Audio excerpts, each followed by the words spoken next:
Yesu Kristo ashimwe cyane. Dusangiriye amajambo dusanga muri S.S.I igice cya 5 umurongo wa 4 haravuga ngo icyo nari gukorera uruzabibu rwanje ntarukoreye ni igiki ko naziga ko ruzokwama inzabibu niki cyatumye gwama ibijabija by'inzabibu. Dusangirije ijambo rivuga ngo urukundo rw'Imana ni inyishu y'abantu.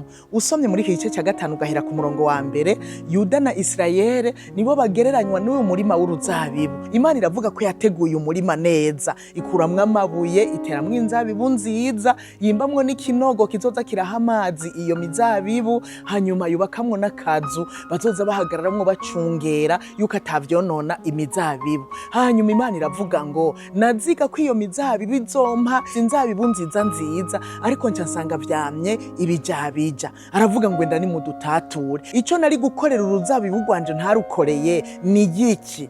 Bene data, nagira ndababwire yuko iyi mizabibu si Imana ibabaye. Imana ibabaye jewe nawe. Ni twebwe tugereranywa aka kanya n'iyo mizabibu. Imana nakitakoze ku bwacu. Icambere yaraduhaye agakiza. Imaze kuduha agakiza, iduha namwemu yera umufasha, umurongozi, umujana, umwigisha, umwitsa. Yongera iduha n'ijambo ryayo ritwigisha, rikaduhana, rikaduhanura, rikadutunganya, rikadutoza indero nziza mu kugorora kugira tuba abantu bashobora guhesha icyubahiro Imana yacu. Ariko ivyo byose Imana yabikoze igomba ko tuba abantu beza cyane, abantu bazima, abantu bampa ivyamwa vyiza bikwiranye no kwihana. No kuvuga abantu bayubaha, abantu bayikunda, abantu bayikorera kandi bama bayishima ubudasiba.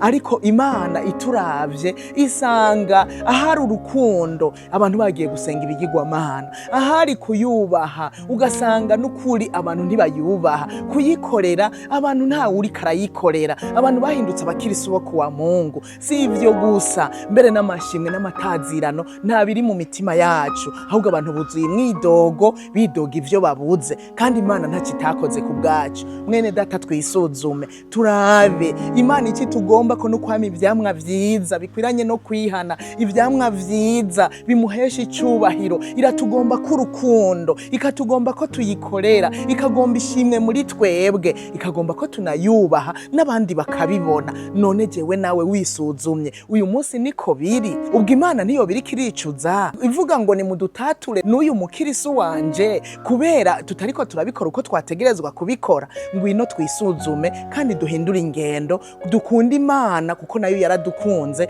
urukundo rutagira akagero. Imana ibahezagire.